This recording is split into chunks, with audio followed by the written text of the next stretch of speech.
የኢፌዴሪ ጠቅላይ ሚኒስትር ዶክተር አብይ አህመድ የኢትዮጵያ የአረንጓዴ አሻራ መርሃ ግብር ውጤት አረንጓዴ ወርቅ ነው አሉ።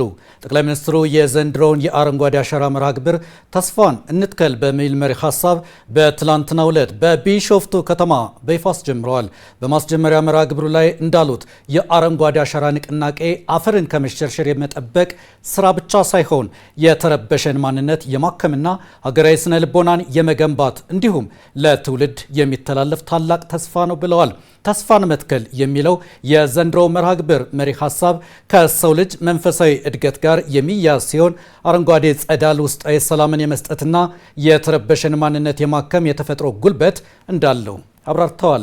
መርሃ ግብሩ የገረጣውን ምድር በአረንጓዴ ልብስ ከማልበስ ባለፈ ህዝቡ በአንድ ልቦና ተደምሮ እንዲሰራ በማድረግ የመደመርን ኃይል በተግባር የሚያሳይ የስነ ልቦና ለውጥ መሆኑን ጠቁመዋል።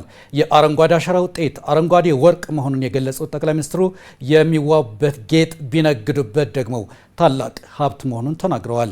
ይህ አረንጓዴ ውርስ ትውልድ በድህነት እርዳታ የሚታወቅበትን ታሪክ ቀይሮ በልጦ ጠግቦ ሌላውን ማገዝ የሚችልበትን ብሩህ ነገ ዛሬ የሚስልበት ነው ሲሉም አስገንዝበዋል።